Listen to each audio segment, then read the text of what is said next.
والنجم إذا هوى ما ضل صاحبكم وما غوى.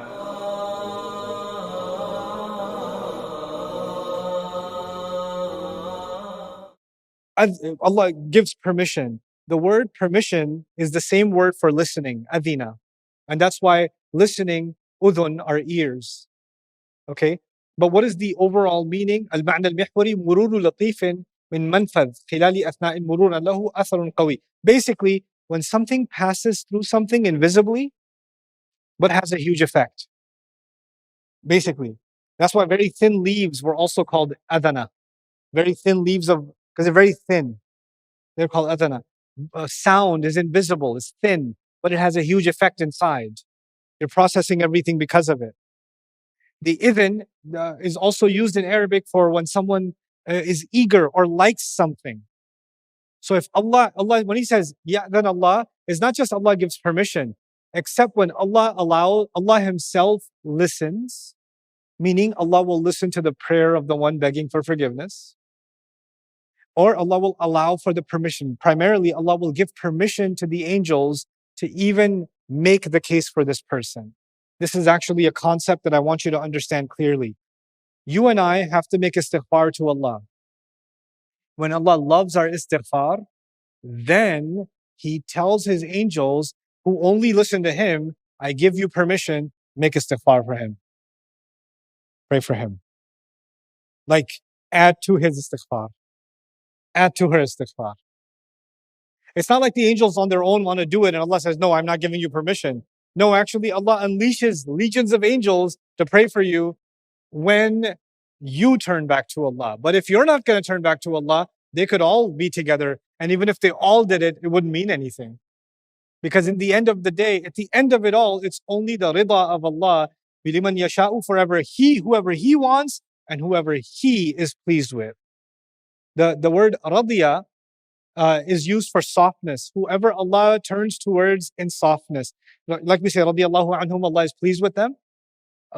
Actually means Allah is gentle with them. Allah is soft with them. It's the opposite of sakhat, which is harshness. Urdu speakers know sakht, which is similar in Arabic, sakhat, which is toughness. Okay? And that's why even soft land was called radad, actually in Arabic. Okay, anyway. Now, إِلَّا مِن بَعْدِ أَنْ يَأْذَنَ اللَّهُ لِمَنْ يَشَاءُ وَيَرْضَى. Allah is telling us here that you don't need to have angels to protect you, or you don't need to have some saints that you go through to get what you want. None of that will work unless I'm pleased. So now my concern in this surah becomes, okay, I knew how to please the angels. I knew how to please the idols. Just put some chocolate milk in front of the idol, put some cornflakes, leave some like freshly made pie, and do this, and then they'll be happy, and then they'll do the rest. How do you make God Himself happy? That must be really hard to do. And He says, none of this will work until God is happy, until liman yasha'u wa yarda. So Allah has now delivered a problem to the mushrikeen. Because now, they were all this time, they had transactional religion where they knew what they have to give and what they will get. They will make the sacrifice, they will get this in return. That was transactional religion. But now Allah says, none of this will work until Allah is pleased. So the question in the mind of the mushrik will be what? How do you please Allah? And how do you get forgiveness from Allah if nobody else will come in between? That means I have to face Allah myself. How will I get that? That's really hard. Now I have to deal with God directly? So their religious worldview is being broken by this ayah. And as it is being broken, the final touches on the destruction of this religion. Actually, I'll skip this part. إِنَّ الَّذِينَ لَا يُؤْمِنُونَ بِالْآخِرَةِ لَيُسَمُّونَ الْمَلَائِكَةَ تَسْمِيَةَ الْأُنْثَى. When I translate this ayah, you will feel like we already discussed this. Then I'll show you why we haven't discussed this. No doubt those who don't believe in the afterlife, they name angels feminine names. No doubt those who don't believe in the afterlife name angels feminine, and will continue to name angels feminine names. That's what he says here. Wasn't this already discussed? You made up names, you and your gods, you and your fathers. So what is this doing here? this is actually not just talking about the general public. The general public remember they follow the religion and they rename and they start the shirk cycle all over again. This is talking about the leaders, the influencers, the people that others follow. People follow idols, but they actually follow human idols first. And the human idols sell the stone idols. If the influencer wasn't there in the society, then the shirk wouldn't survive. Someone has to be there selling it to them. And those people who sell it to them, they come across as religious or spiritual leaders or saints. You know, they're the people that are guarding the temple, you know, and they're the ones that can get their prayers. They'll tell you what wishes or how to make the prayer or which sacrifice to make. Hey, I'm having a problem. My enemy needs to die. Hold on, let me speak with the gods. You must eat 3 strawberries. Do it on Wednesday. Do it at 8 p.m. Do not come back until then. $500. They go to these prescriptions. But they believe that these people are connected to the gods and they're connected to the future and they're connected to the afterlife. What is Allah saying about those spiritual leaders? The first thing you should know about them is they have no faith in the afterlife. The people that are selling you religion have no faith themselves. They're selling you a story. They don't believe anything. They have no faith at all. It's just a business. This is just a business. There was a famous documentary. I don't know if you guys got to watch it. I'm forgetting the name. There was an Indian fellow, medical student. He went to India and he saw that there are these gurus and people are just like flocking to them. And he was like, that's cool. So medical student from America decided to dress like a guru and started a YouTube page. Ended up having millions and millions of followers. Ended up buying a private jet, like owns several mansions across the world, has like 100 wives. It's crazy. All of this because he decided to be, and why do people flock to him? He knows something they don't know. He can pitch them something that, at the end of it all, he exposed, I'm just a med student. I just gave up med school and did this. إن الذين لا يؤمنون بالآخرة يسمون الملائكة تسمية الأنثى. There's another few meanings here. You know what's going to happen on Judgment Day, right? Angels are going to come from the sky.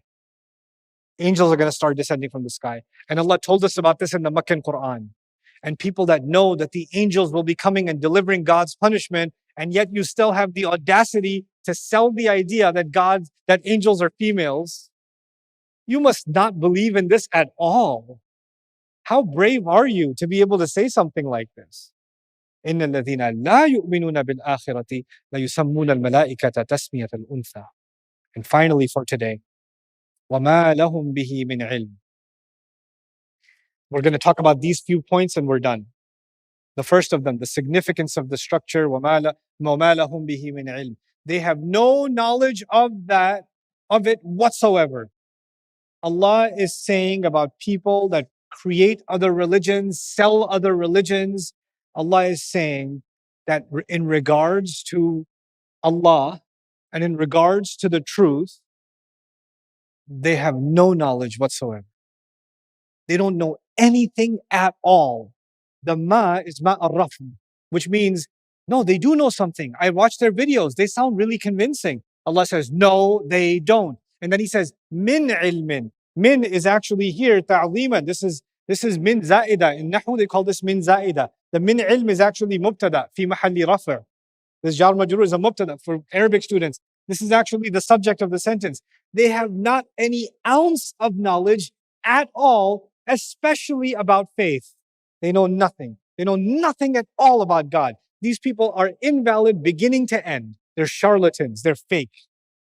مَا لَهُمْ بِهِ مِنْ عِلْمٍ.